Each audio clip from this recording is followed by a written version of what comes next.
Yeah, you've had a journey. Big time. Ooh, Time. Big time.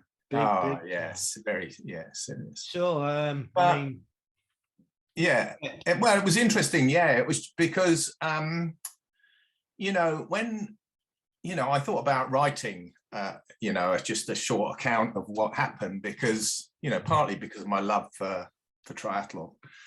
But it didn't dawn on me. I think it became the cancer bit was the catalyst really for even thinking or really appreciating the passion that I had for triathlon. It's really odd when you get some kind of cathartic event like that, and then it makes you really appreciate something like triathlon for what it did for me and how it brought me through the challenges. But it was all quite a shock because I think it was, and you get, there's a whole sort of euphoria that you get around survivorship as well. So there are sort of many sort of emotions at play, but essentially it was, I started thinking about the effect, not just the benefit that triathlon gave me from a physical point of view, but what also from a mental point of view, particularly Ironman and the sort of discipline that's required from that, so that which is a massive aspect. And then I decided just to sit down and sort of write about it. So I've got a sort of structure, where I was lying in my hospital bed actually when I first started thinking about it, because everything was so surreal and you're actually on drugs, and it was quite surreal. So I can see you're already getting very emotional about it, and it is. Yeah. I mean, not to your extent, but I can really understand that cathartic moment and changing, because I had a heart attack when I was 46. Wow. Totally unexpected. So and it puts everything else into perspective.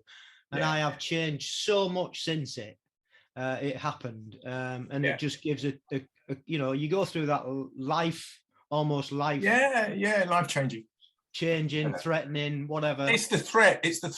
Yeah, I think.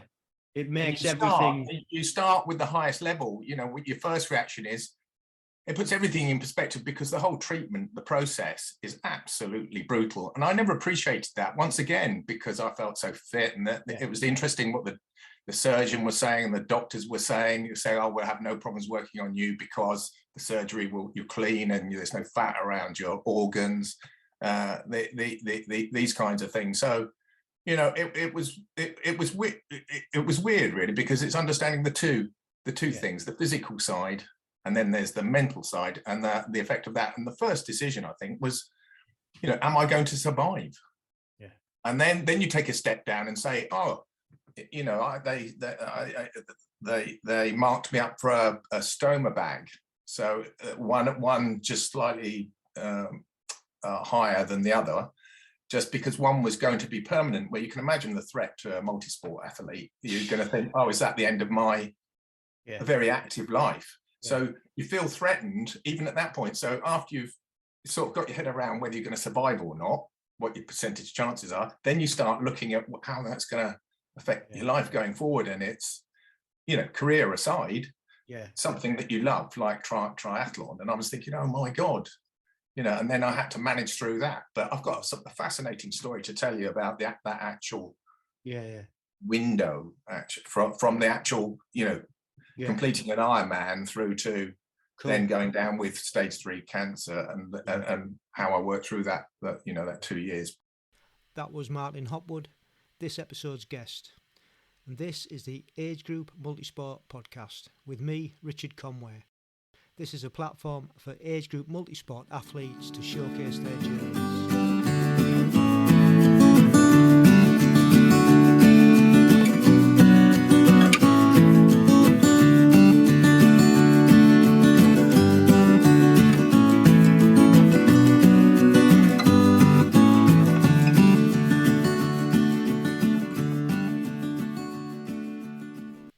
Welcome along to episode 54 of the Age Group Multisport podcast, and it's great to be back. I've had a nice break, about a month off without doing any podcasting or interviews, And yeah, we went away for a couple of weeks, sailing around Greece in our friend's yacht, which was a totally new experience to me and Mrs. C. Never done anything like it before. Saw some wonderful sights, and yeah, loved every minute of it. We thought we might have been a bit seasick, but never appeared. We did take our seasickness tablets, so that was a great help. So yeah, we've had a fabulous time, and it's nice to be back. And we seem to have brought the weather back with us. We're in the middle of a heat wave. It's 35 degrees as I'm recording this podcast. And this episode's brought to you by Preska Sportswear. And Preska are the leading sports company in the industry, creating a positive climate and social impact through the creation of the gear that they make. And they're trying to make a change in the industry and leave things better than they found them, pretty much. So give them a look. It's preskasportswear.com. Head over to their website and see what they're all about. But I can verify that the gear is super nice, and you're doing something to help the planet. So head over there and have a look. So we go from one extreme to the other. We'd like to get out and train, but it's not feasible at the minute. Plus, when I was sailing, we were getting bitten left, right, and centre on one particular night, and the next day my right leg swelled up like a balloon, and took some antihistamines, went down again, and then when I got back on Monday, after travelling pretty much all day, it come back again. So Mrs. C, concerned about potential heart issues with swollen leg, asked me to go and see the doctor. So a couple of days later went to see the doctor. Doctor said no, nothing to do with your heart. If it was a heart issue, it would be both legs, probably a bite, give you some antibiotics, bish bash bosh, they'll sort you out. And if they don't, just come back. So on antibiotics at the minute. Just add that to the list of things that haven't quite gone to plan. So I haven't been able to do any running again.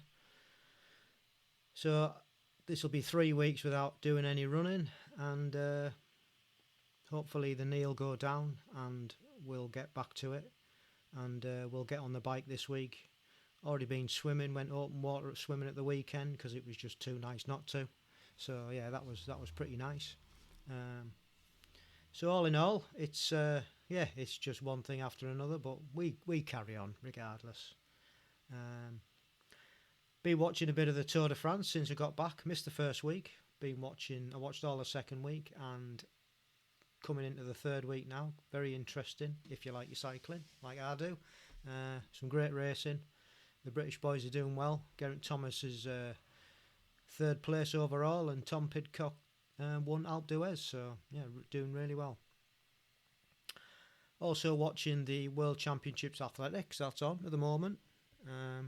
Those are the two elements of triathlon, so all we need is some swimming on the telly and we're laughing.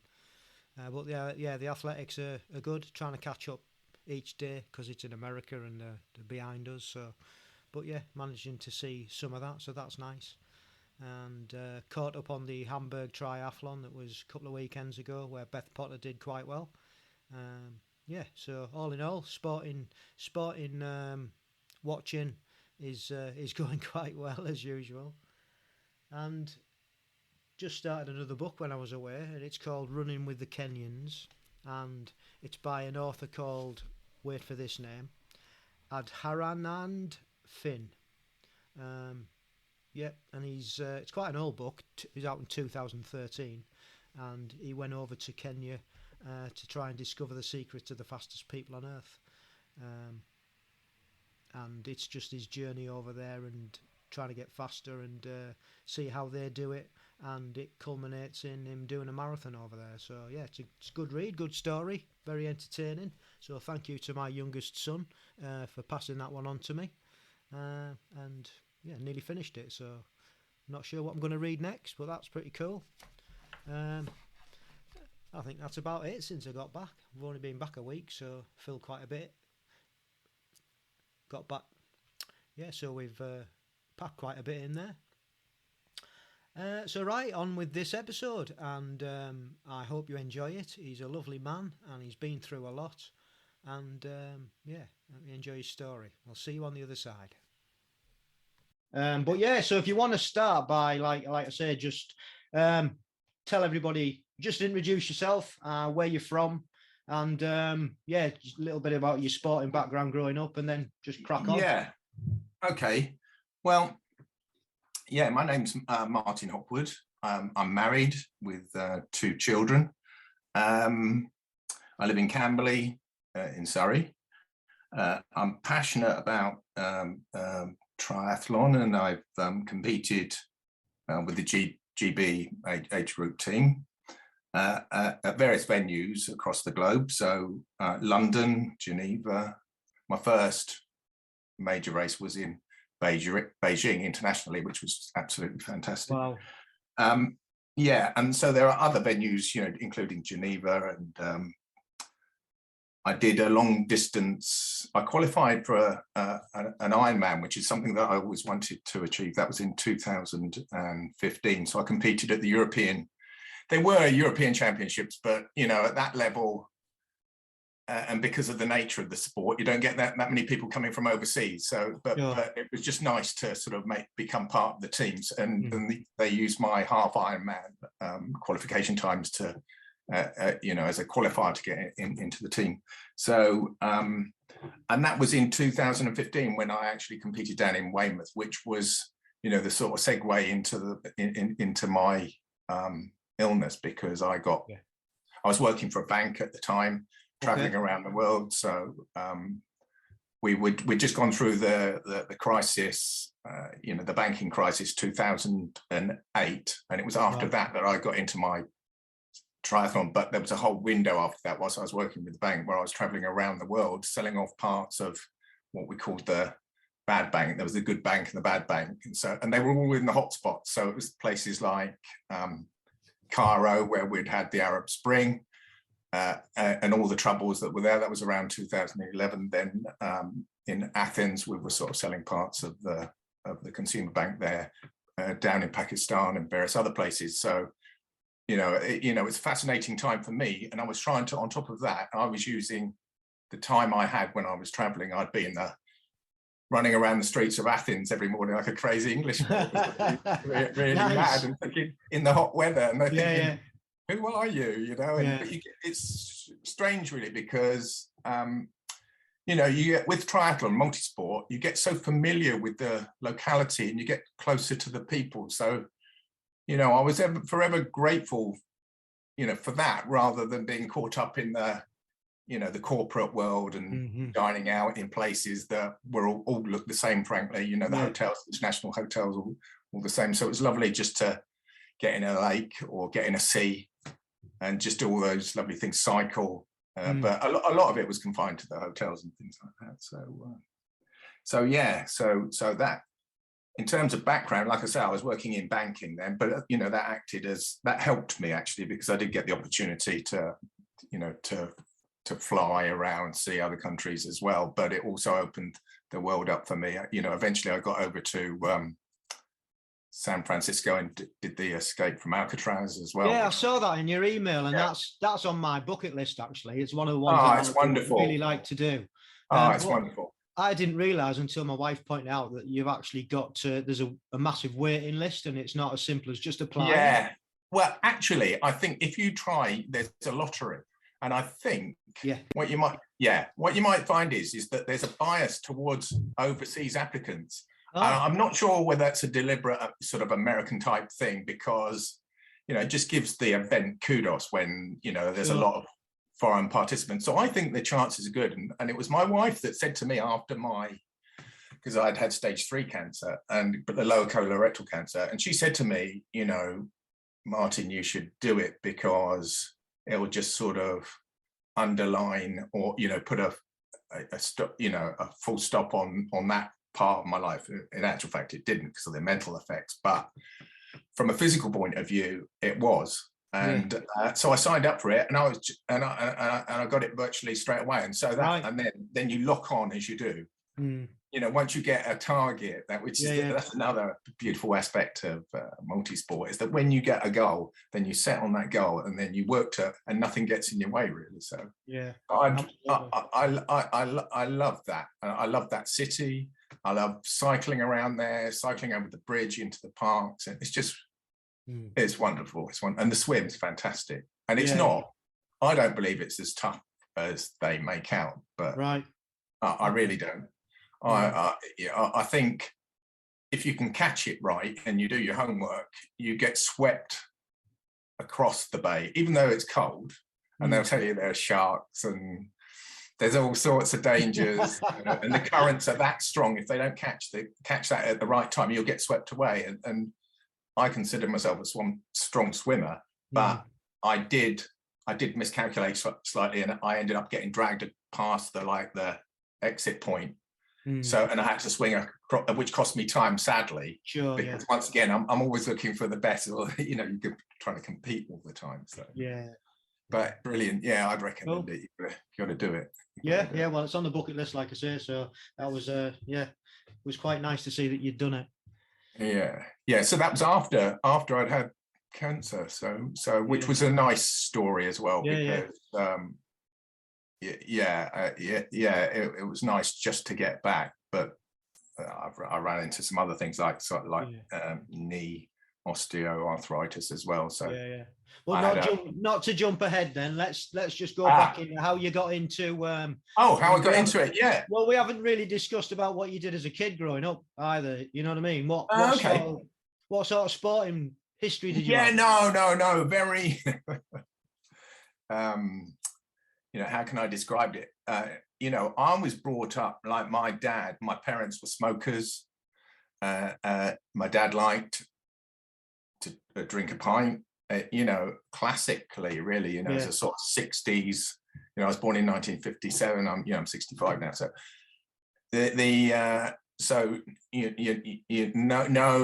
no classic, you know, sort of sporting background, I'd say. But I was good at sport, but I started smoking early. So I was probably 13 when I first started my first sort of number 6, and you know, and I was on Benson and Hedges. So that's not a good story, but I was always keen on football and sports. I was a fast runner, but obviously I never had the endurance because as a smoker, you just don't. So I'm not proud of it. But it is what it is, isn't it? I mean, I think like back in the day, and especially if that's what your environment is, it was common. That's all you know, isn't it? I mean, my dad was exactly, he wasn't a smoker when I knew him. He did smoke, but again, he never did any sport. He was too busy looking after the family. You know, exactly. I didn't have a role model in that. So you just have to, I mean, I didn't smoke. I wasn't a sport, but you go your own way, don't you? You take the best out of what you've been brought up. What you see, And I had fantastic guidance in every other way, but I think it's classically, you know, I think it belongs to that era. And that it was an ill-informed generation.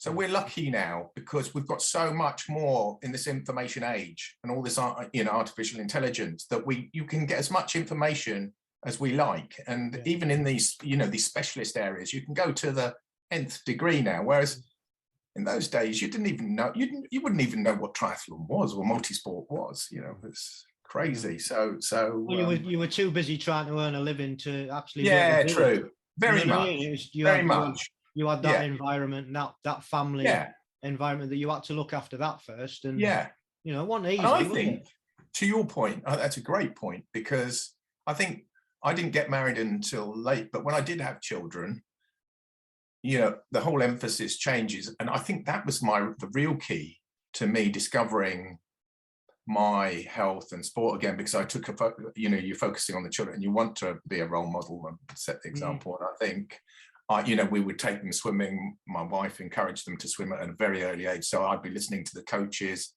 and I was never a swimmer, you see, so I didn't have any history in swimming, but I learned so much just sitting there. And then just to mix it up a little bit, on a Sunday, they would be doing like they would do a dry side session. They would do 2 hours of swimming. So I think, what do I do with my time? Off I'd go for a run. Yeah. And then I met other people in the sporting world as well, because it's swimming and all that. It's quite sort of a bit of a middle class thing, I think, going on there, and especially with triathlon as well, it crosses into that with bikes and the cost of absolutely, traveling, and you have to. It's difficult to make it work, but I think also the benefits there. I'd much rather spend my money on on a bike than I would on a pint.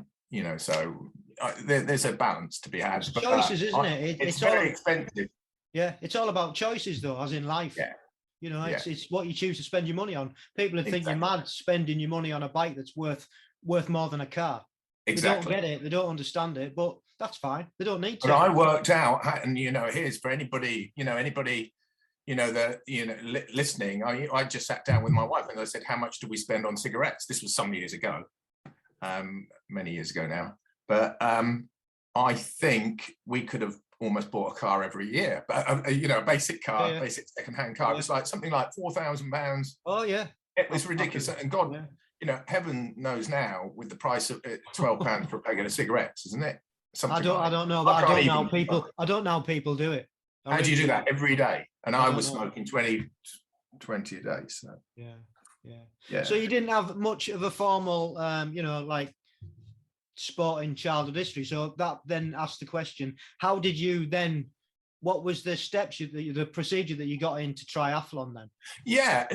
I'd always, having said that, I'd always played football and I was really keen on football and reasonably successful as well. I'd say, local level football. Sure.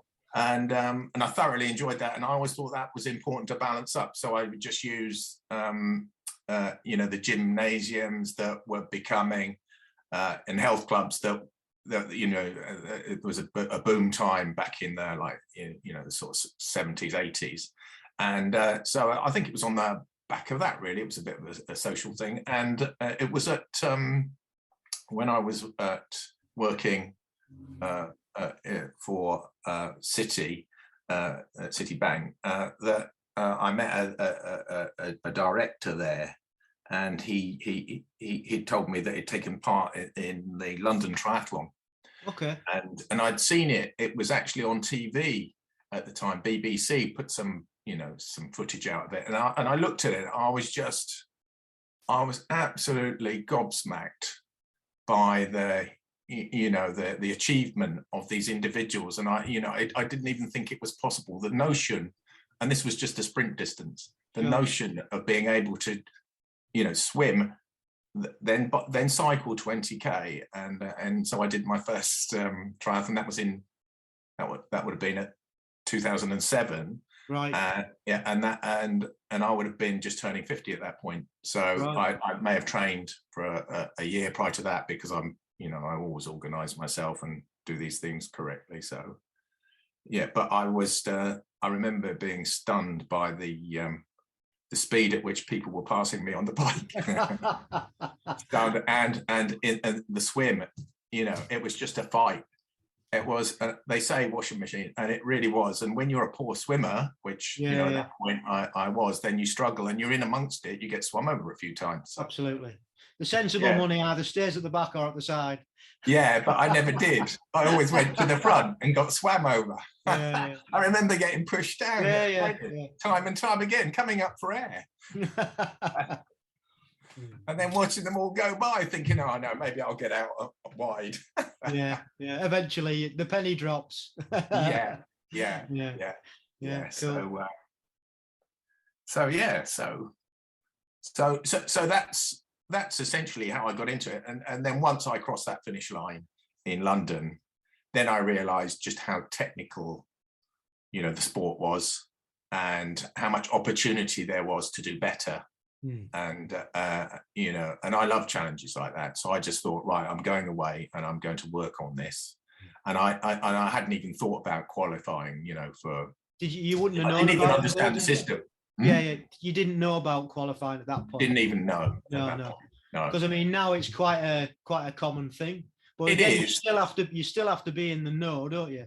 Yeah, you do. I would imagine back then it was like well, yeah, not even. Well, just recently, I was talking to a friend of mine at my local sports centre at the arena in Camberley, and there was this chap that he's doing Ironman, and he's very accomplished, and he didn't appreciate that he was probably operating at that level, and he'd already had aspirations to make the GB team, but unlike at Ironman level, this was because he's a bit of a slow twitch rather than fast twitch person.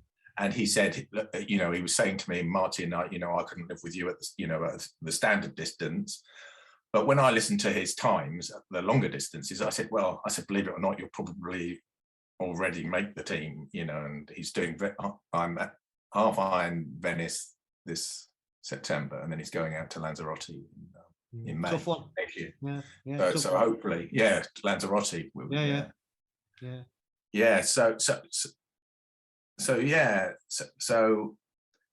It's just opened up another world, really. So how did you come out? Because obviously did you take the path of joining a club, or did you go solo, get yourself a coach, and how did it all develop? How did you get better? Well, actually, talking about coaching in recent times, because I had some free time, I actually got my level 1 British Triathlon coaching badge, and then at the same time, I took the sort of Ironman University, the coaching badge. So I got my Ironman coaching badge, but I'm not a practicing coach. But I was just so ridiculously nerdy about, as triathletes often are, you know, you bore people to death with just data and I don't know, physiology and just better ways of getting faster. How do you get faster, sort of thing. So I spent so much time studying it. I've gone through. There's the I'm not sure whether I've got it handy, but the Joe, is it Joe Friel? Joe Friel. The Ironman. Yeah. So I've read that many. I'm just used to read it on the train going to work every day. It's a reference book, isn't it? It is, and I built all my programs around it, and I took loads of technique tips and things from that. So and I just used my own times really as a bench and my performances at various events, and just started signing up for more and more events. And so I was started, and I was getting above. I do realize that the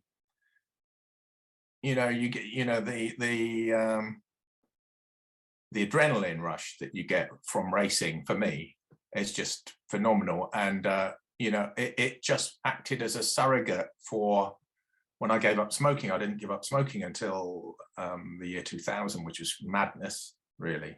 Having lost my father to cancer as well, which was like a lung throat type cancer. So I knew then that it was on the horizon, the threat of cancer, even though I got caught by something else. So I actually preempted that by stopping. But the triathlon, it was like a surrogate for the artificial highs you got from alcohol and cigarettes. And and it didn't cost you anything to go out for a run, and then I realized the purity of it as well, and it felt like that's what you're meant to be. And my friends couldn't understand why I didn't need a drink at a party to get high, but it was because I think I was feeding off the energy of the achievements and all that went with the sport. So I'm just such a believer in sport of sport of all types, really, not just multi-sport, but any sport. For kids, for everyone. It was just what we were meant to be. I'm convinced of it. Well, I'm just reading Running with the Kenyans at the minute, and it's a guy who goes off to Kenya and he wants to run this particular marathon. But I mean, he swears by that. Actually, that's what we were meant to do. Run. Yeah. Because that's how we would have got our food, and absolutely. For hours and hours on end trying to catch something or other. And he said that's what we were born to do. I subscribe to that. And because of where we are technology now, technologically wise, it doesn't happen anymore unless you actually. No, I hate all this virtualness. I hate it.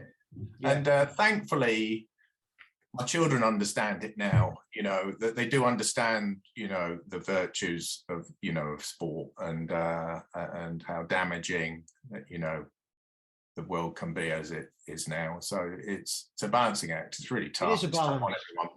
Yeah, it is a balance. Yeah. And you don't like to close the doors to other things because, you've got to have fun as well. And, there's various, when you're young, I think you're more prone to, trying to get comfortable with people. You drink. Like that's what we did when we were at college. That's what we did. That's how you got to know people. So absolutely. You have to find a way, don't you, somewhere down the middle. Yeah, it's a balance, like you say. I think it's a balance.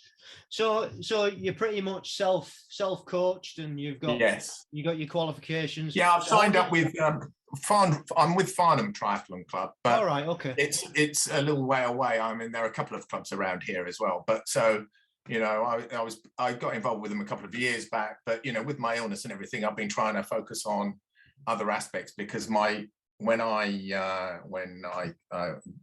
got my cancer, it coincided with me leaving the bank, unfortunately. So it was like coming off a cliff. And, I then had a two-year, having been flying around the world. And then I had a 2-year window where I was physically recovering because I had a portacath put in and I was being pumped with chemo. And I went through a myriad of treatments. I had radiotherapy, chemoradiotherapy. So I was on tablet form chemotherapy initially. Then I managed to squeeze in the Fleet half marathon.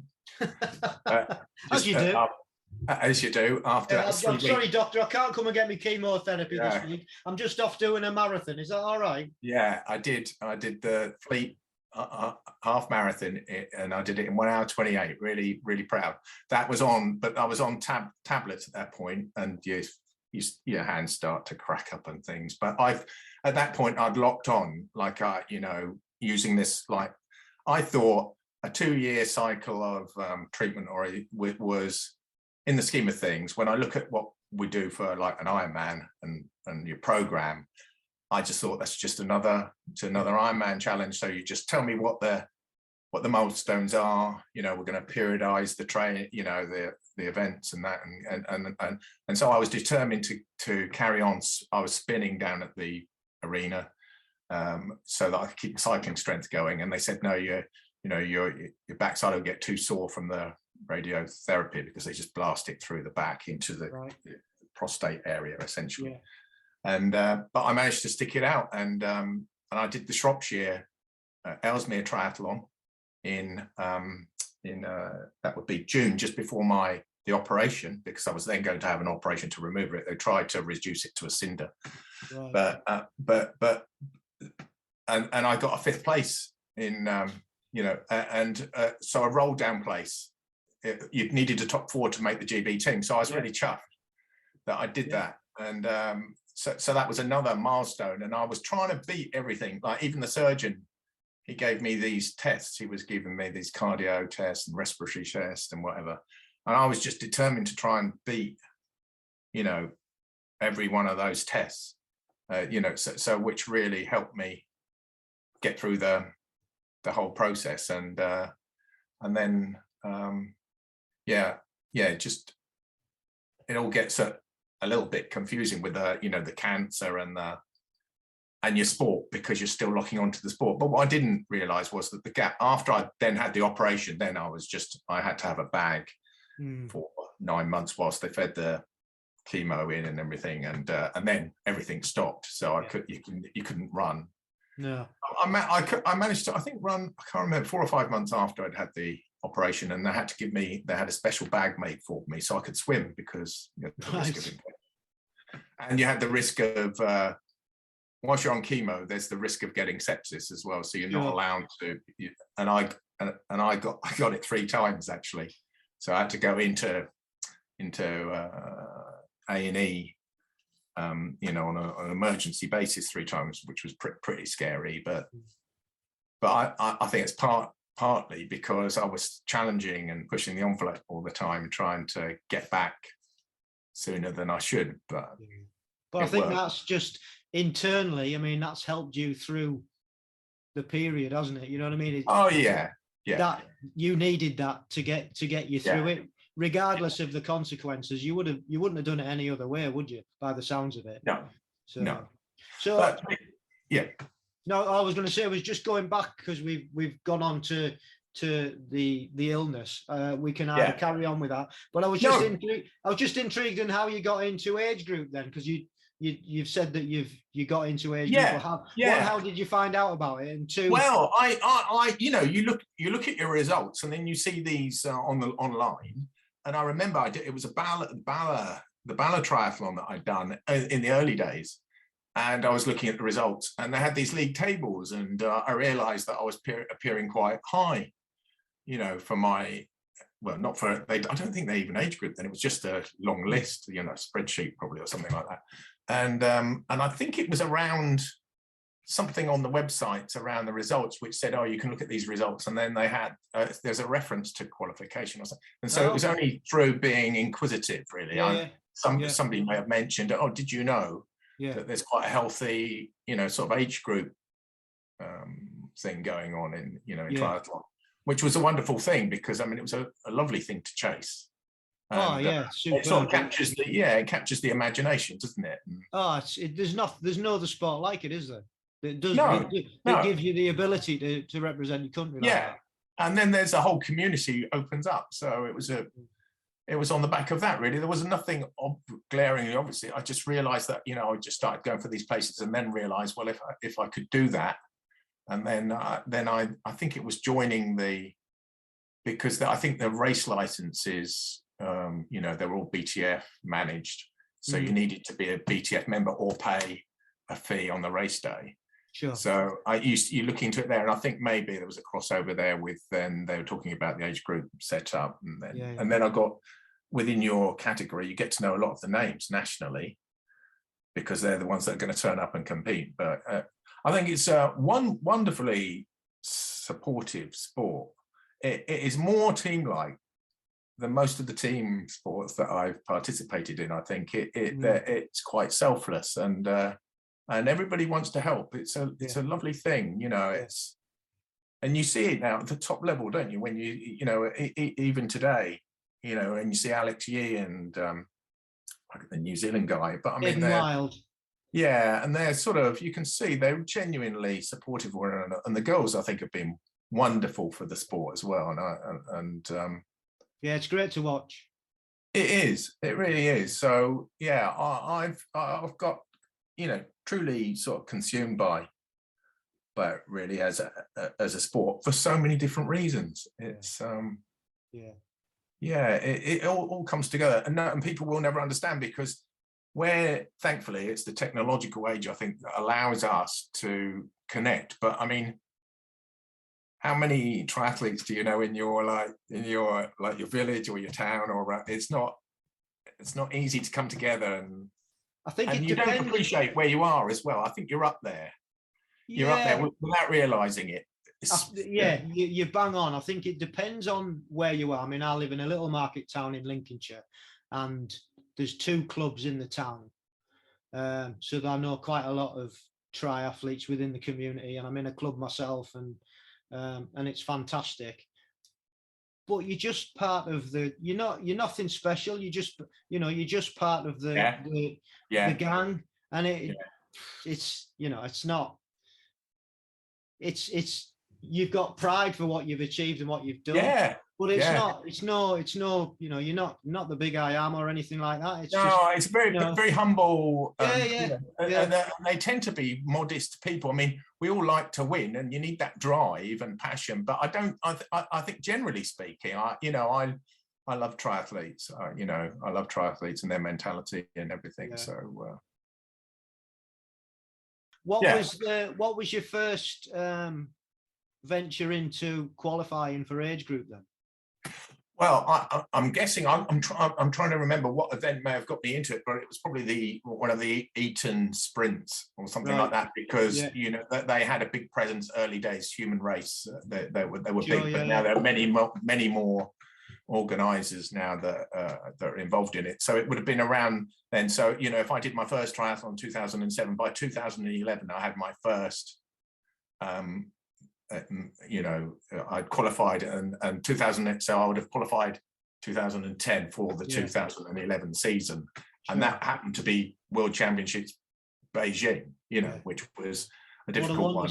What a one to start with. I know. And I remember sharing a room with a doctor guy, I think it was like Smith or something like that. And we were in there like the team hotel. And I do remember the Chinese were just agog at us because on the Sunday morning after our event, we took a trip up to the wall, the nearest part from where we were in Beijing. And we actually ran up the steps to the, and it looked like we were running along the wall because we wanted to, I think we're in a hurry for some reason. But, and people were just like gobsmacked. The locals were gobsmacked and they treated you like gods as well. They're they're great people. And they love events like that and they love Western people. So we just had a crazy experience there. It was just, so what a way, you know, baptism really into GB. And then after that, you just want to, it was like, I made it part of the calendar, which worked quite well with me at the back. So it's like the family holiday. I needed almost like, it was like a bit of a annual fix. So I had a little sequence, which involved that went down to Antalya in Turkey, that was a Europeans, and then, you know, Geneva was a Europeans, and then London 2013, that was a world, but they were the short distances. I did some standard distance as well, and then I'd fit in all the other races. I don't know how many races I was doing a year, but it's a fair few. Fair few. Yeah, once you've got the bug, that's it, isn't it?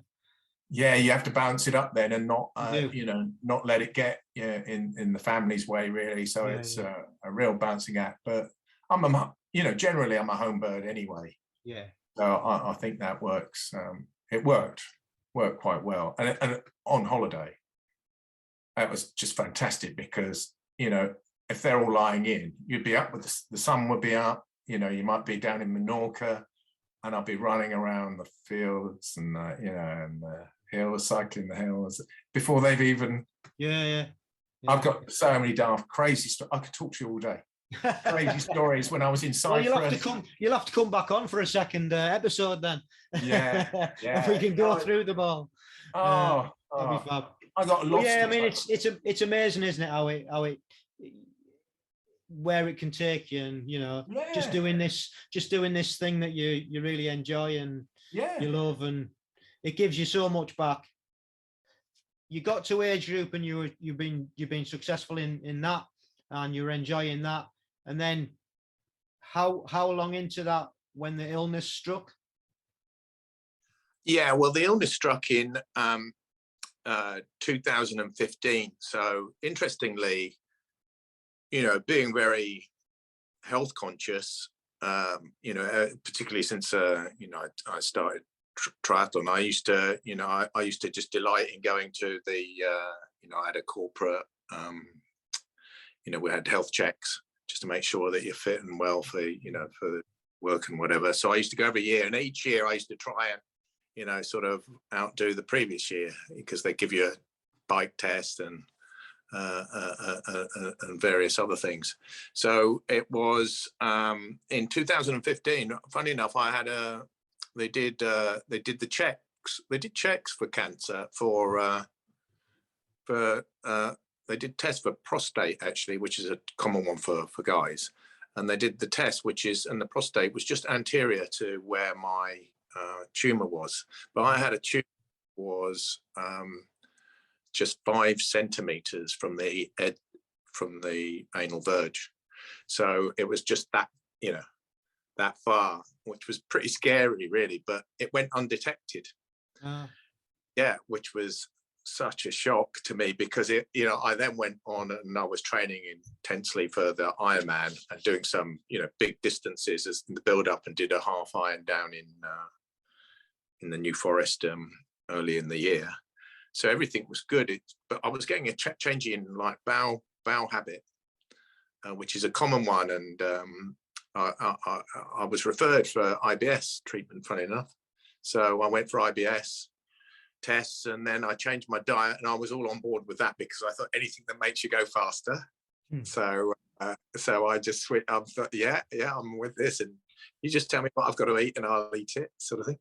But things didn't change, and I got really lovely and lean for the Ironman, so I felt like I was in great shape. But then after the Ironman, just a week or two afterwards, I thought it was some people had been suffering stomach bugs from the swim and everything, because it's quite, it was quite a difficult swim, and quite a messy one where you took a bit of, because it was very choppy and wavy. Took some water on board, and I just thought it'd be some reaction to that, and but anyway, it wasn't, and it was just 3 or 4 weeks after that I had some basic checks, and they said, oh, this looks suspicious. So I went back a couple of times, and then lo and behold, it's just a bombshell, really.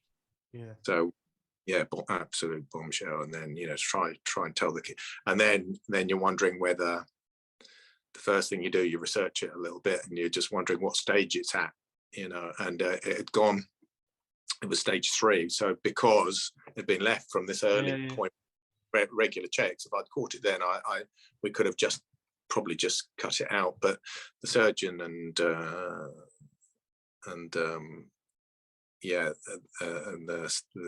special, the name escapes me now, but the specialist in chemo treatment, I should know.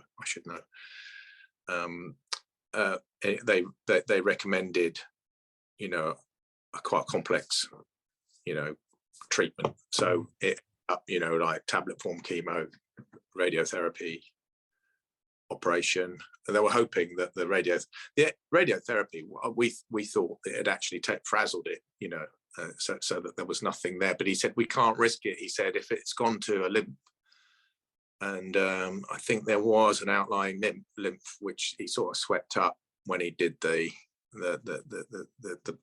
post analysis, the post-mortem, if you like, of it, and he said there was indeed some cancer there, so it was as well that they cut it out. So I was lucky, and then I just went through this. I didn't think it was brutal at the time because of what we do. You don't feel these things, pain, nothing, and you just put up with it. But now I realise it actually was, but physically just got through it. But what I didn't realise was how damaging it is, mentally, really. It affects you, react to it, and you shut down a little bit. Socially, I shut down for a while, and I ended up, being specialists as well, just for I feel like I'm out of it now. I'm 5 years out, so I'm out of, sort of remission, if you like. So it's all good. The story's good, and now mentally, I'm coming together, and I'm actually looking to, look. Even at this late age now, I think it's part of the energy that the sport gives you as well, which is another reason I'm grateful to it.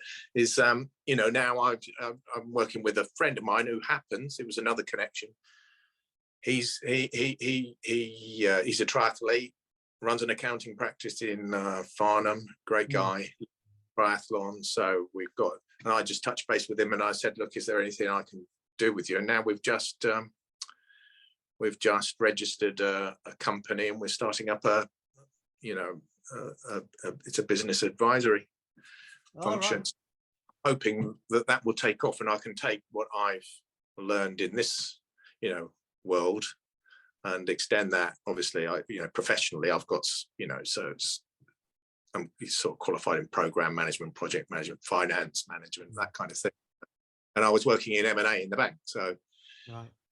Feel like I've got the energy now for another 20 years maybe, and you look up at the podiums there when you see the age group winners, and in the latter age groups, and I'm thinking, oh my god, and they get the biggest applause. That I remember seeing being the 85-year-old American. I think he was the only guy in his age group actually, but he brought the house down. He really did, and everybody just loved it. And yeah, I looked up there and I thought, man, you think, because sometimes you think, is this silly at this age?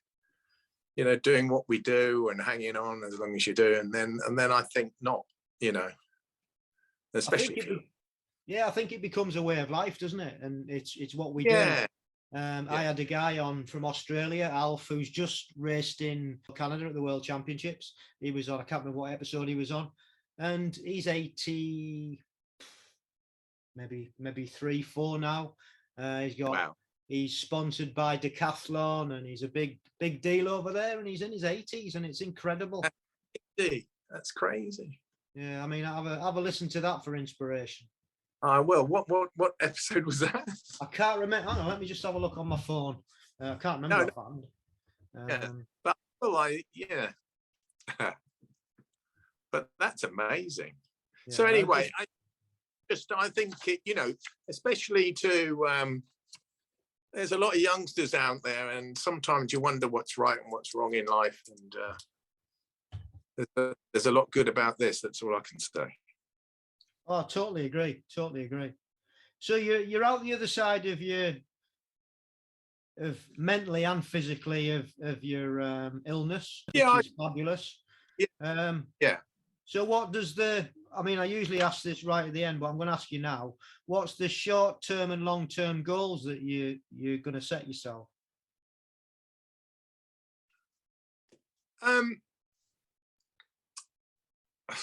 I think the problem is a little bit now is like it is motivation, and I'm taking a look at the short term, and obviously you want to try and get back to where you were, because what I hadn't mentioned was last year, I think I touched on it briefly, but I had this high tibial osteotomy, which is basically having my knee repositioned. So I had it broken last August. Right. So, and in the scheme of things, I was thinking, having your leg broken and people saying, you're nuts at your age, and, what is this triathlon thing and all that. And rather than have a knee replacement, because I looked at the options, I went up to Oxford there and looked at, sorry, I've digressed a little bit here, but it is impacted by this, the short term.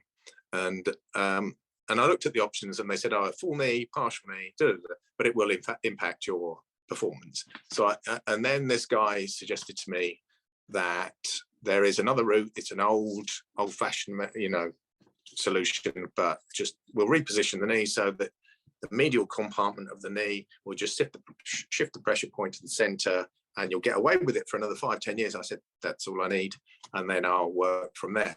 So my target was to try and get an early triathlon in this sort of May time. I typically do the Heart Triathlon, and I'm proud of that one because I had a title to defend in my age group there, but I failed to make that one. So I went to Windsor, and I did Windsor, where I've come second in my age group 2 years ago, 2019. So I did that, but sadly I got and I wasn't ready for that to race. And I don't like to get in, do a triathlon, not racing, which is bad, but that's just my mentality. Yeah, even though I love them, but it gives me a target. And but anyway, I had a blowout on the bike when I was flying. I was convinced I would have won it, which would have been nice. But I was flying when I came out the River Thames. It's great. I don't know whether you've done that one, but no, I haven't. No. It's beautiful. And then fly through the park on the bike, and but the bike had a blowout, and my daughter made me finish the run. So in some ways I was more proud of that triathlon than many of the other ones, because mentally I was just thinking, no, I don't want to do this now, but I'm glad I did. And we had a nice lunch afterwards and everything. But so my goal now is, then I looked at the calendar and I thought, right, what's on the calendar? I had a quick look, but believe it or not, there was a qualifier on September the 3rd in Shropshire, Ellesmere.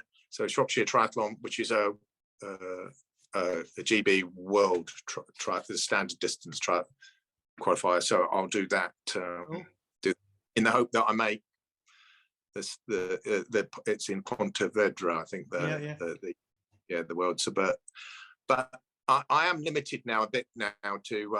So I can't. I would like to go to Kona, and I would. Originally, I wanted to try and qualify for Kona, but I can't. I don't think I can. I can't really race that now because I've had 2/3 of my bowel capacity. has been lost. Yeah. So, I experienced when I was I did half Ironman last year, and before I had the knee operation, so 2 years ago. And so I realized that even there, it was a bit difficult with the nutrition, you know, over 4 or 5 hours, you know, sort of thing. So, so I'm having to have a rethink about that. But I think I might just try and do maybe a half Iron in Hawaii at some point, which you know won't be a qualifier or anything like that. But it's just somewhere it's like the Mecca for triathletes, isn't it? That's where. So I'd like to do, and you know, I just see some couple of nice places, maybe get down to New Zealand or something like that. Not necessarily with the teams. I try to be very selective now, because some of the experiences aren't the greatest ones. Some of these city triathlons, I don't think they're all that they're cracked up to be, really.